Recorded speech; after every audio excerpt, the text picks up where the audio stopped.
Hey guys, what's up? All right, so I just want to give you guys an update. The storm has passed. You still have major flooding in the subways, so only certain subway lines in New York City are working. There is a three-person limit if you are heading into the city. The cops are sitting at all the major entrances, and you either got to take the side streets, but if you want to take the West Side Highway or the East Side Highway, you need three people in the car minimum. I think that's from like 6 to 6.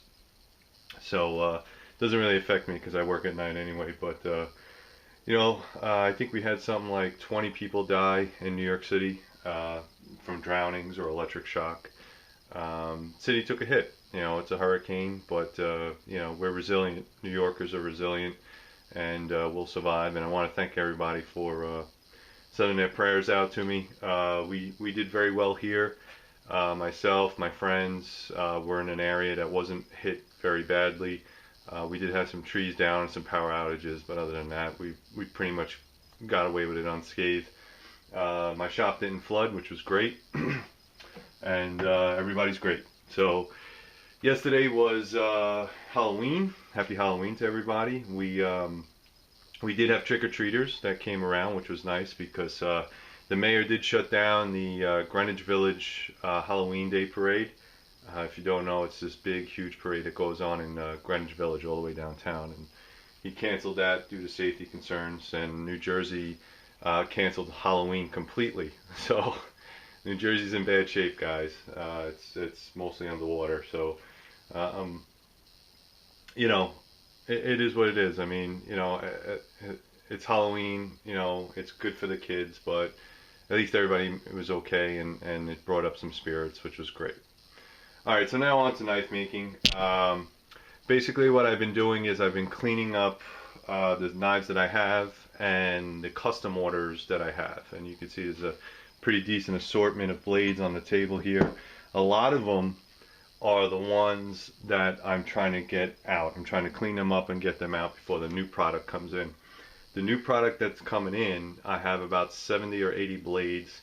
And then if you add that to the Master Chiefs that I have, that I still need to cut, we're over 100 blades. So I have about 100 blades coming from Waterjet that needs to be cleaned up, heat treated, beveled, sharpened. If I'm going to do Cerakote, handle material, and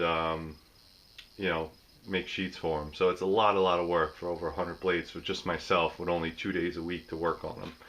So as far as custom orders go, and as far as modifications like adding stuff to blades, I'm not doing that. I'm not saying I'm never going to do it. I'm just not going to do it now because I just don't have the time. I just want to get those blades out, cleaned up and ready for sale. And that's what I'm doing here, guys, is that I'm cleaning them up, getting ready for sale. And if you guys are interested, please let me know. All right, so let's go over this. First, what I want to cover is the blades that I already cleaned up. All right, these are the HSKs. All right, Hunter Skinner knives. It comes with a flat grind. All right, these are already done. I cleaned them up already. It has some jimping on the top. Nice lanyard hole, excellent for hunting. That's primarily what it's made for. 3/16 thick. They are available now. If you're interested, I could put any type of handles on that you want. Primarily made for hunting game. All right, it's on the website. If you're interested, you can go up on the website. So I have 3 of those already done. All I need is handles and a sheath, and I can send them out. These are shark's tooth or shark's teeth or whatever you want to call it.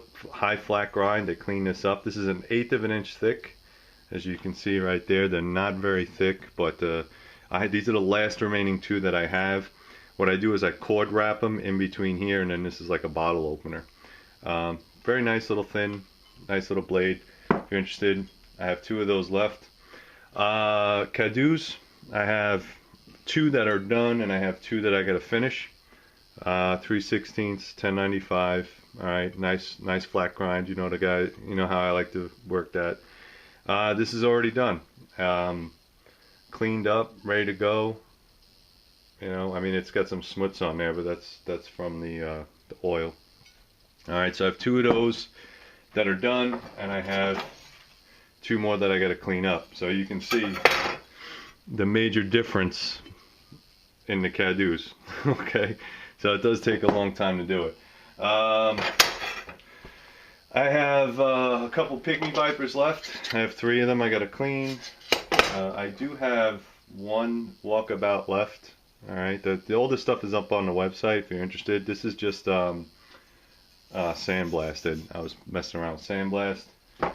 And I do have 1 Master Chief left before I get the new ones. All right, so before I start cutting on the new ones, I did try to sandblast some of it. That's just oil, don't worry about that.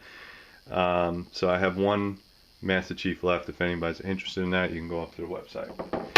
All right, so the custom orders. The custom orders I have, 1 is from Daniel H from AL, I think that's Alabama.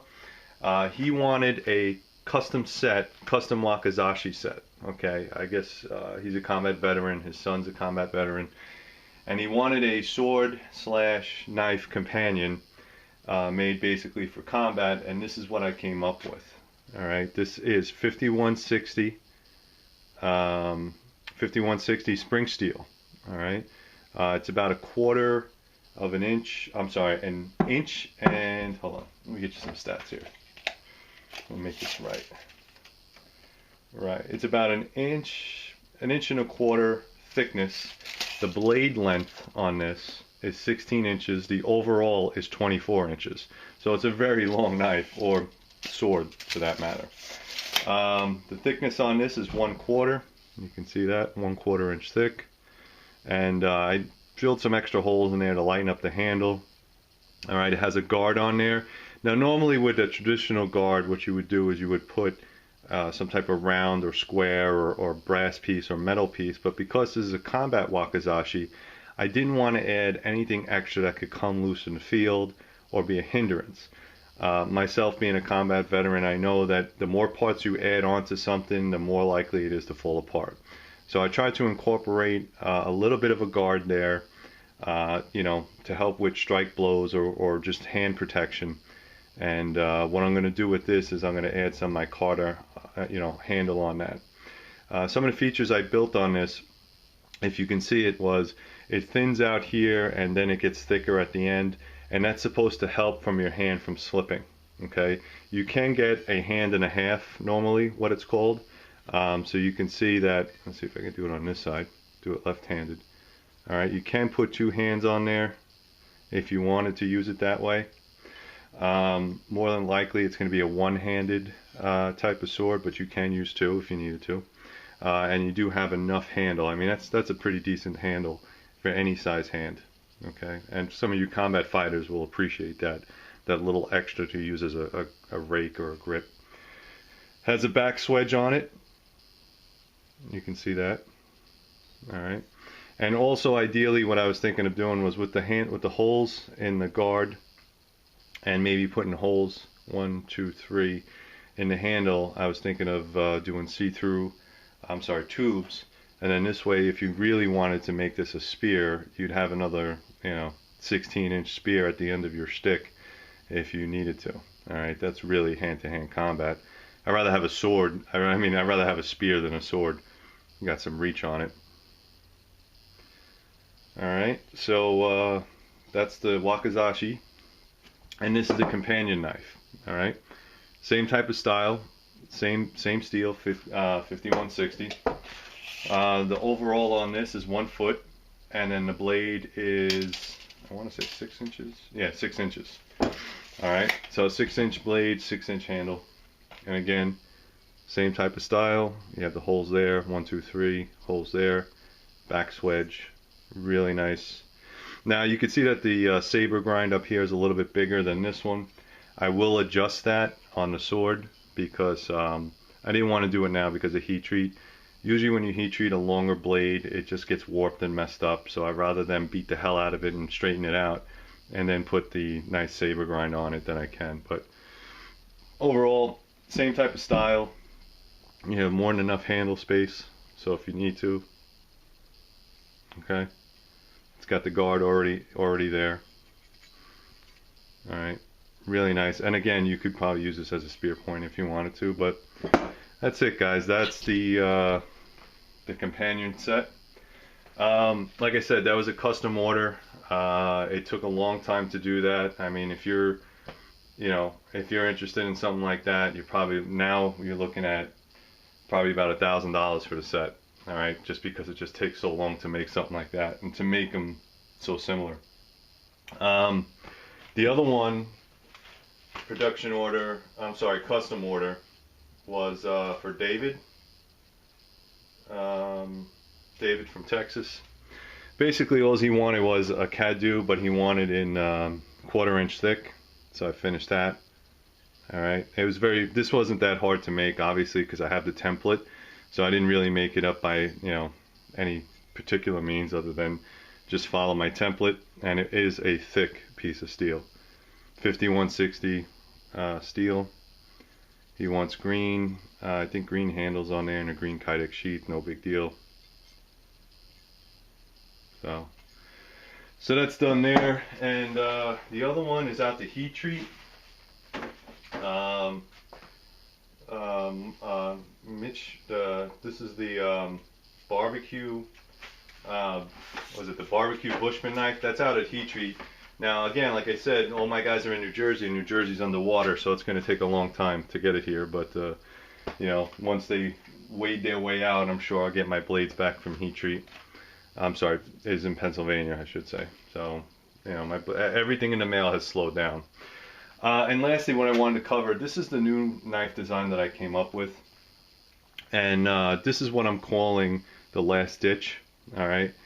The last ditch knife, or last ditch effort knife, is basically going to be a knife like a survival, sort of like a survival knife. All right. It's only 8 inches long, 4-inch blade, 4-inch handle. And you can see the simplicity of the design. All right. It's basically no frills. There's not going to be any jimping or anything like that. It's going to be paracord wrapped. The idea behind this is that it's small enough to carry anywhere, and then if you need to, in dire situations, you need an extra sharp blade, you can just pull it out and use it. I'm trying to keep it very simple so I can keep the costs down. You can see it is a chisel grind. It's a hollow chisel grind. I wasn't sure if I was going to keep a hollow grind or a flat grind for a chisel. I wasn't really sure. You can see the end right there. All right. It is 1/4 inch thick. Has a round butt end. Okay. 1/4 inch holes. All right. Very, very simple design. It's going to have a paracord wrap. I was thinking of rounding out the handles a little bit. On just for the handle side, and then keeping the flat edge for a fire striker. All right, I'm trying to keep the cost low on this. Basically, all I'm doing is I'm taking a piece of 5160 bar stock and just tracing out a very simple sharp piece of steel. All right, and that's all I'm doing. There's no frills on that one. But I think that because of the simplicity of the design, I can make and sell a lot of these for a low cost, and that's really what I want to do. I think the last ditch effort, or last ditch knife, is a great little, backpack knife, or I primarily wanted to make it for military guys, pilots, survivalists, hunters, anybody that might think you can throw this in your car and it's small enough but thick enough that look at the size of that. You could just drive it through a 2x4. You can cut pennies in half with this sucker. Just a bear of a knife, something that you could beat the hell out of it and it would still perform. 5160 is a spring steel, so it can take that type of abuse. It does have some properties that do stop it from, or I should say slow down from rusting. But if it becomes very popular, what I can do is just Cerakote it. It's not a big deal.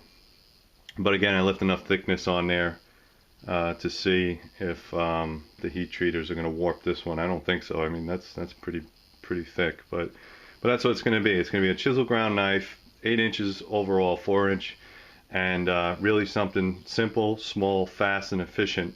and very affordable. So that's what I'm going for with the last ditch knife. So, and if you don't know what last ditch is, last ditch is a military term. It used to be the last ditch or last line of defense.